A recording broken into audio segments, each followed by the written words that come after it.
Hi everybody, welcome back to my channel. I'm Stefan, and in this video I want to review another piano method for you.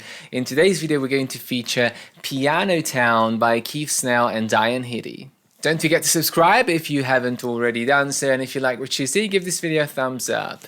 Also, I offer online piano lessons if you're looking for one. There's going to be information below. Before I start, I would like to say a big thank you to my Patreons for supporting this channel. If you'd like to join them, there's going to be links below to that too. This review is in 3 parts. In the first part, I was talking about the Repertoire books by Snell, and in this video, I'm going to talk about the Piano Town method series, and in a third video, I'm going to talk about the adult piano method series of the same ecosystem. So make sure to watch all 3 videos, and there's going to be links to that below. When we first look at these books, we can see that they're very colorful and lots of illustrations. So obviously they are aimed at children and young teenagers. It says in the description that the book is suitable for anyone above the age of 6. Obviously a 6-year-old is not going to start the same way as a 13-year-old, but I guess it's just kind of an overall guidance for the age group. Maybe the older teens can use the adult version of the book series, which I'm going to talk about in another video. So I'm going to break this video down into a few categories. I'm going to talk about the structure and a little bit about the book itself, the series itself, what it's trying to achieve, and then I'm going to look into each book and just point out some of the things that I noticed, some of the path, the logical path in the books, how quick or slow paced is it, what kind of material you'll find inside, and what kind of alternatives are, and what is the comparison between this method and other methods. The series was published in 2004, at least that's what I see in the copyright information, and it has 5 levels, starting with the primer, which is the red one, and that's a horizontal book, and then you've got level 1, which is the blue, you've got level 2, which is the green, level 3, which is the purple, and level 4, which is kind of a terracotta color. So the idea is that you have this illustration here of a town, and you are going to learn about all of those characters through pieces and exercises. Every single level has a series of books, and I can show you that here. So for each level, you're going to get a lesson book, performance book, a technique book, and a theory book. So these are the core books for the method. And apart from that, you've also got supplementary books. You've got Halloween and Christmas, which is just extra pieces besides the performance book. Now, this kind of structure is very, very American, and I've talked about this many times before. It seems to me that American method books have so many books, and on one hand that's a good thing because there's a wealth of material and you can really focus on technique and pieces and theory and so on, but it is also obviously a very consumer based kind of logic with piano books. If you look at European methods, they have at most 2 books, and after that you're supposed to kind of go on to standard repertoire, or even the most popular British local, the ones we use here, method books for children have 2 or at most 3 books.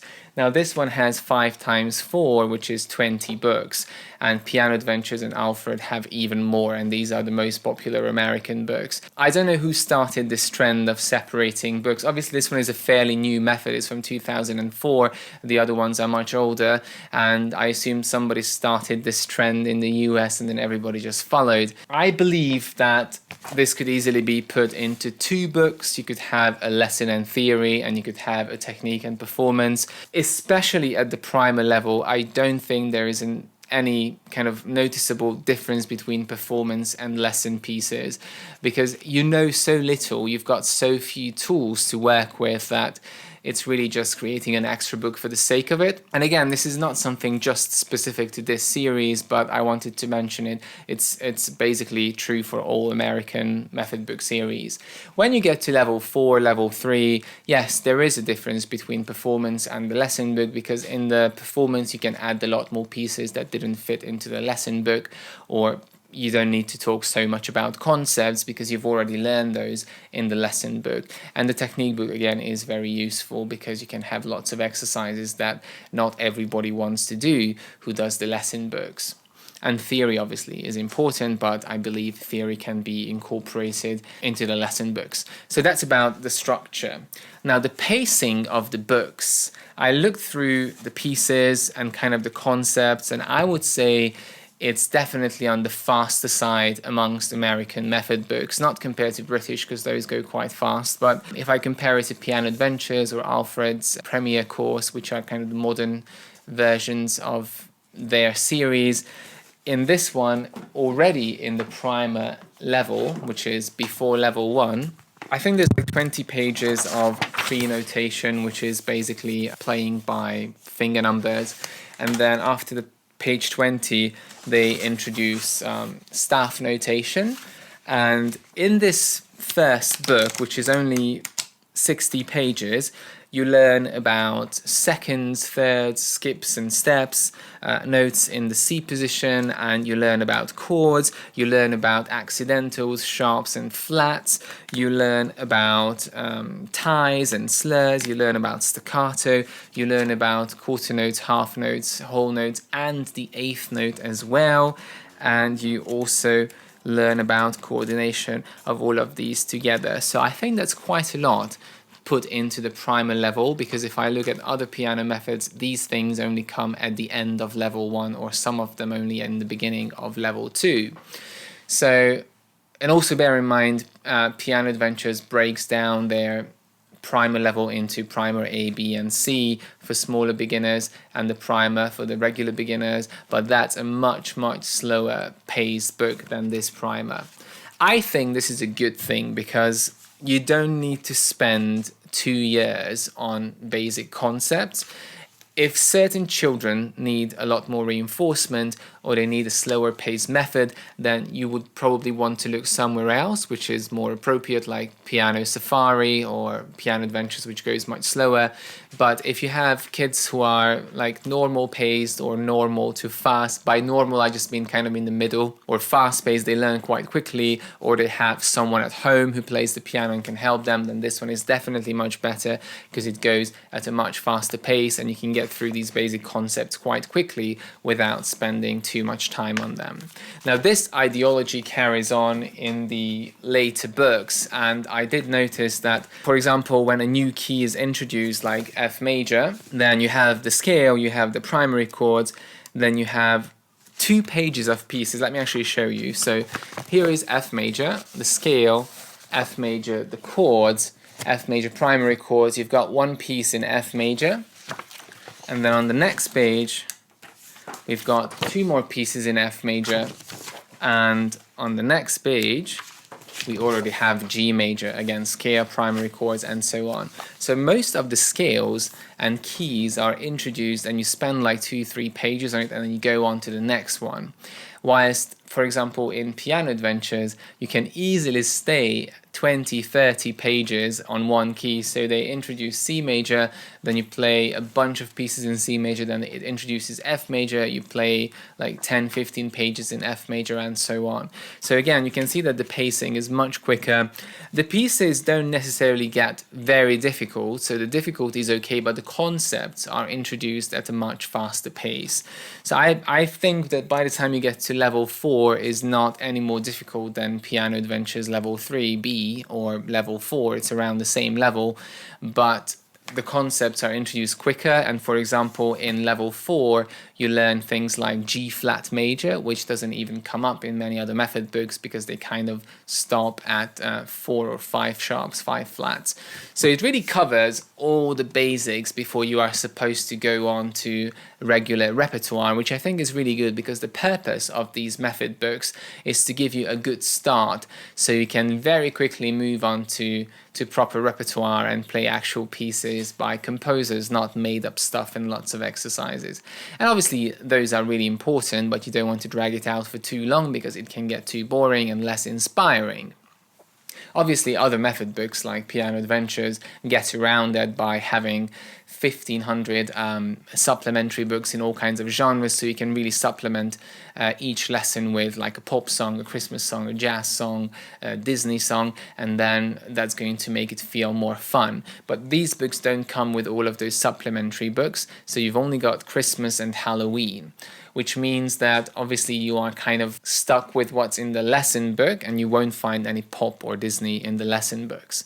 Now, this doesn't mean that you can't use supplementary books from Piano Adventures, from Alfred, or anywhere else. You can use any kind of supplementary book, but the correlation is not going to be 100% accurate.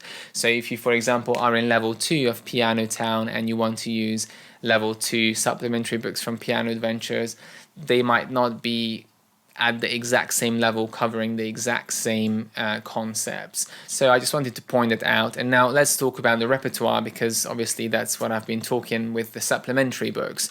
So level 1 and level 2 is mostly little made of pieces which sound like exercises, you know, basic intervals and chords. It's normal, most piano books start with that. You've got some folk songs, some kind of nursery rhymes and so on, and some easier arrangements of famous pieces. And then from level, well, I wouldn't say level 1, level 2, a few pieces, but level 3, level 4 definitely has a lot more actual repertoire. So classical era pieces, Baroque pieces, and some romantic pieces, and you can actually start learning real repertoire. And level 3 and level 4 have a fair amount of original scores. They still have quite a lot of kind of exercise-like pieces, but it's a lesson book. If you go with a performance book, you'll find a lot more nicer pieces.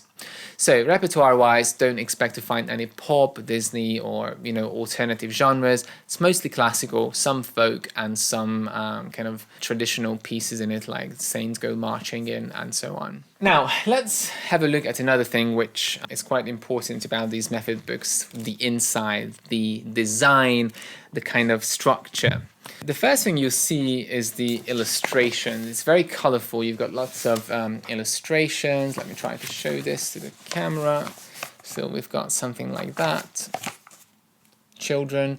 And I mean, illustrations are one of those things that is really depending on your taste. Since this is quite a modern book from 2004, I feel that the illustrations are a little bit old school, which kind of makes it cute. So they're really pretty illustrations, but they're not the most modern. When I first looked at it, it kind of reminded me a little bit of the Bastian method books. They have similar illustrations. So I think, given the fact that it's quite modern, it could have a little bit more modern look to it, but it doesn't really make any difference to the music or how you play. And as I said, many children will prefer these illustrations to kind of super illustrated, kind of minimalist modern looks, but something worth mentioning. Now, at the beginning of each book, there is a little list of things that they think is really important when you work from these books. And they say that there are questions at the beginning of each piece, there are call-outs, classical literature and art and lyrics encouragement for imagination and expression. Now, what that means is that you've got quite a lot of description for what's going on in the lesson book, so they don't solely rely on the teacher to explain everything. You can actually read what this lesson is about, what you're learning, and then you've got lots of questions which you're supposed to answer.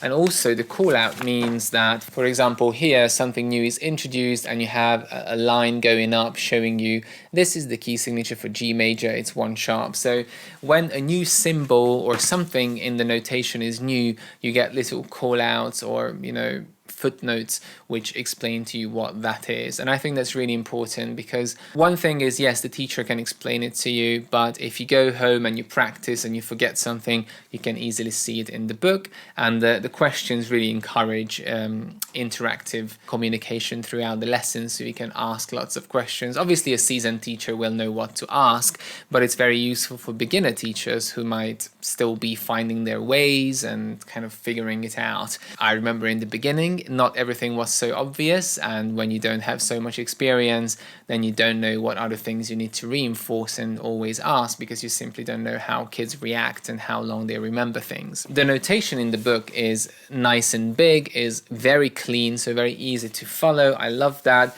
There's not a lot of nonsense around to confuse the student. Many other method books have so much going on the page that it's very distracting. Especially in our modern world, we have a lot more children with neurodivergent, I never know that word, ADHD and symptoms similar to ADHD when they struggle to concentrate on one thing. So the less things you have on a page, the better. And I really cannot agree with this more, because I do see quite a few students struggle when there's a lot of distraction on the book or behind the book. So that's a good thing that it's a clean, nice, big notation. The paper is not slippy, so you can easily make notes on it. It's an uncoated paper. And you also have little charts for where the hand is supposed to be in what position. Now, this book relies on the middle C 5-finger position for the first couple of books. So you're going to start in that middle C position, which I know many teachers don't like. I really don't mind. I have been teaching from so many method books, and I keep swapping them because I get bored of one, or I notice that certain children work much better with one, but others really don't. So I've used method books for kids which start in the middle C position, which start an octave apart in the C position, or even those which completely just jump around. All of them work. Obviously, when you start in the C position, middle C position, you're a little bit more limited with your notes, and you're going to be stuck in that kind of area of the piano for a longer time, but at least it's going to really solidify those notes, and then you can extend your range. Piano Adventures, for example, uses the entire keyboard right from the beginning, same as Piano Safari. But many times that can be very confusing for kids to understand all of those octaves. You can reinforce it every week, but they might forget how to orientate themselves. So sometimes it can be good to start in the middle C position, but again, it's really a question of taste and what you're used to as a teacher. This review is obviously more aimed towards teachers or parents, not children, because they will be taught by someone. But there's a lot of really good things in these books. Another thing I want to mention is the supplementary books, not supplementary books, the other core books. I've talked about the lesson book. Now let's see the theory book. The theory book has a bunch of exercises which all correlate to the lesson book, and they are really, really good exercises to encourage thinking and intervals and understanding music, not just copying things mindlessly, like in many other music theory books. I just see copy these 5 notes 15 times, and that's not going to help anyone. You need to understand what you're doing. So this one is very logical. I like the theory book, and I would use this theory book even if I wasn't using the method, so as like a supplementary book for other methods. So it's a really good theory book. And the technique book, the exercises are really nice in the technique book. Again, the page is very clean, not much nonsense there, and the exercises are very short. They obviously work around the exact same things as you find in the lesson book, but this is the primer level, so you can't expect to have like, I don't know, Chopin etudes in it. But the point is that, or the thing that I'm missing from the technique book, is that there's no explanation at all. In the lesson books, you had these call-outs which kind of talked about what you're going to learn in that lesson. But I think when it comes to technique, it's really crucial to understand why you are doing this technical exercise. Are you trying to learn about legato, finger legato, staccato, finger staccato, forearm staccato? Are you trying to learn about coordination between legato and staccato? Are you trying to learn about playing with the fingertips, or do you need to round your hand and keep your fingers curved?